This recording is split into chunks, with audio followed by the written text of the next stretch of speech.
Despite a three-game losing streak, McKinney North, just like McKinney, is in the thick of the playoff race in District 10 4A. As Coach Michael Oldham joins us now, and Michael, your team is tied for third with McKinney and Highland Park here at the midway point of the district season. How's this team holding up after what has been a pretty rough stretch over the last 10 days or so? Well, I think the girls realize who we've played, what the situations were, and I feel good about where we're at based on how we've responded in the past.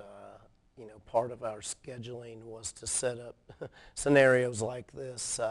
Going into district, we were on I think a two-game losing streak going into district. So it's not much different now. So we've over the weekend and yesterday, we kind of drew back on those experiences of where we were at going into district, going into these first couple games, and what we were able to do. We were able to go on a 7-game win streak, win the Sherman tournament, beat some quality teams in there. So, of course, I'm disappointed. Where we're where we're at, but definitely don't think it's over. I think it's just actually starting. Yeah, no doubt about it, with 7 games to go. And by the way, with these 3 losses, you were in every one. And like you say, look at the competition. Highland Park, Rockwall, Wiley, 3 teams in the top 3 of the standings right now, in addition to yourself, as you're in that 3-way tie for 3rd place. Against Wiley, it was a tough start. Went down 19-7 after 1, and you were climbing uphill from that point forward. Yes, talk to the girls all the time about once you dig a hole, it's easy to get to the top of the hole. It's just hard to crawl out of it. And, I think we got it back to 3 or 4, at one point, but it's those last couple baskets that's hard to come back from. And, and that's basketball, and that's sports in general. So we're going to focus definitely on getting off to better starts and not falling into those holes. Wiley just came out of the gate, hot. We had a couple missed assignments, and before you knew it, it was 12-2, and you were crawling out of the hole, like you said. That was a 12-point loss. Alexis Mason put up 21 points in that one. She's averaging 15 to lead your team this season, and we know she's your leading scorer. But what about her game doesn't get talked about enough, because she does so much else for your team? Well, I think the fact that she distributes the ball well. I think she's averaging nearly 4 assists a game. That part of it, and if you go back and look at our early district games when teams were really focusing on her assists were up to 5, 6 a game, because she was distributing the ball, getting it to her 3rd, 4th, 5th options. They were finishing. Danielle Coleman, led us in scoring the first district game because they ran a box and 1 on Mason.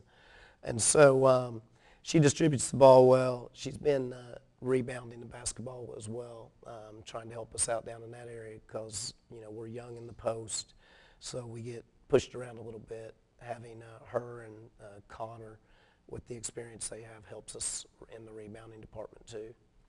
And Michael, a great compliment to Lele Mason is KK, sophomore wing Michaela Connor, really taking her game up a notch here in district play. She's averaging 13 points over her last 9 ball games, averaging 10 points overall this season, and she's filling up the box score as well with the rebounds, assists, the total floor game that you look for. Yeah, KK plays. She's got a complete game. Her game really starts on the defensive end. She generally draws the other team's best offensive player. Sometimes it's a guard, sometimes it's a post. We had to play her on Lang against Rockwall until she got in a little bit of foul trouble. So her game starts with her defense, starts with her physicalness. It's starting to rub off on the rest of our team, which definitely is a plus for us because that's something I feel we lack, is a physical presence that we need to get these last 7 games. But yes, she's definitely been filling it up, kind of starting in the Sherman tournament, started hitting the 3-ball, which opens up her penetration, which is a big part of her game.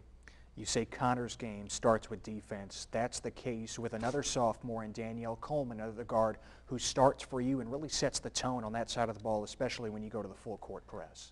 Yes, Ted. Danielle does. She usually draws the point guard. That's, of course, an important position to defend. You want to stay in front of them, make them uncomfortable, and Danielle has that ability. She's She's kind of like a little gnat when she gets on you with her speed. She can beat you to the spot you think you were going to get to. And that leads to a lot of deflections for her, which leads to steals and runouts. And, she gets layups, got the free throw line a lot. And shot selection's been getting better, so her shooting percentage is up, and she's just scoring more points for us. Michael, you say you're young in the post, but you do like the development of what you have, especially coming off the bench at that position. Viona Vranicki, in addition to Maui Burke-Hadley, two players that had varsity experience from last year, and they're growing in their roles this year. Yes, Viona, V as we call her, and Maui both come off the bench. They fill the 3, 4, and 5 spots a lot. Both bring great energy. Very active around the basket, and Burke-Hadley, as they say in sports, just has a hot motor. Second she hits the floor, she's going, and she really doesn't stop till you take her out, which you definitely love that intensity. You won the Sherman Holiday Invitational, as you referred to a moment ago, between Christmas and New Year's before you jumped back into district play. 4 consecutive wins. What did that show you about your team? Well, it showed that we have the ability to turn around after big wins and follow it up with another good win. Tried to explain to the girls that we were using it as a, future, for a future lesson, future education. Of course, your goal, of course, is to make it to the regional tournament as a coach, and to win that, you got to win a Friday night game and turn around and win another big game on Saturday. And the Highland Park tournament, we won a big game in the semifinal and turned around and came out kind of flat in the final against Highland Park. So we used that as our education for the Sherman tournament. Had a tough game against Plano, a team we had scrimmaged. So we had a little education on them, used it, and was able to get a good victory over Plano. I think it was a signature win for our program. And then we were able to turn around the next night and handle Sherman in the final of their own tournament. And so hopefully, if things go as planned, we can use that education we got in the Sherman tournament later on down the road here in about a month. And Michael, you turned around from that Sherman tournament to jump back into district and a signature victory over your crosstown rival McKinney, 32-31 to start 2012. Just a slugfest the whole way through. You're a defensive guy. It was probably exactly what you were looking for. The only quarter in which either team scored in double digits was the fourth, and I'm sure that's the game you point to when you look at, hey, this is how we're supposed to play defense. That's the clip the video that you put on, I'm sure, for your team. Definitely the defense there was there that night. I think both teams came out very, very tight. We were 10 of 40 from the field, so that's definitely not very good. We don't want to shoot 25%. Sure. But that's why you preach defense, because there are going to be 25% nights. We had a 20% night against Highland Park, and, we didn't play the defense we needed to play, and so we came up short in that game. So, yes, that is the way we want to play defense, but we got to score the ball better, because we had lots of opportunities. And Connor hit a big shot at the end to help win that game for you. It's just the next step in her development, being able to hit a clutch shot.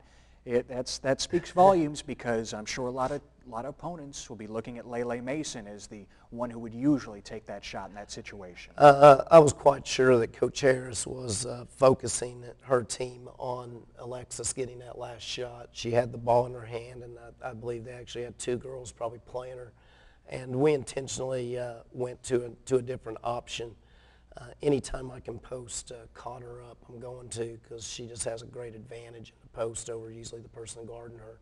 And, that was the play we ran. It's just one of our regular sets. We just happened to have the opportunity to really draw it up and execute it properly. So it's a great pass, good finish, and definitely the way you want to finish a game like that. Of course, with 7 games to go, you can check the newspaper on Wednesday and Saturday mornings, and the standings will shake up quite a bit from now until the end of the regular season. But since you're tied with Highland Park and McKinney for 3rd place, from your viewpoint, what's going to determine who moves on and who's going to be left out by the end of this thing? Well, I always point toward winning home games. We've got Highland Park and Wiley at home. those are definitely games we need to win at our place.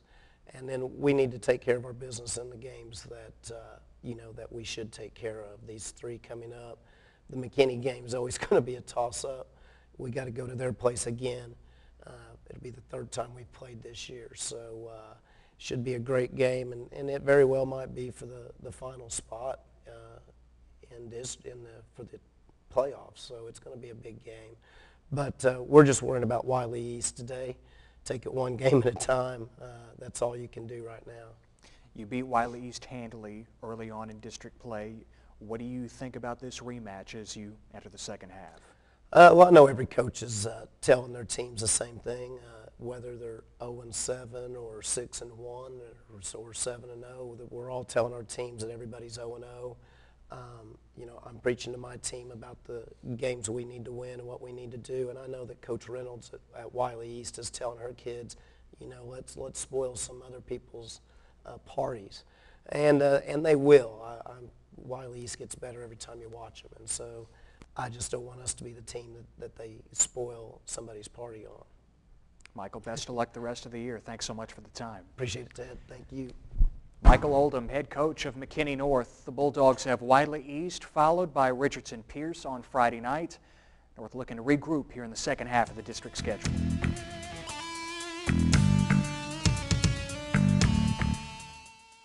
And that is our show for today. Next week, we check in with the boys basketball teams in MISD. And much like the girls, all 3 teams are in the hunt at this point. Remember, if it's McKinney ISD Athletics, it's on Sports Talk. I'm Ted Emrich. See you next time.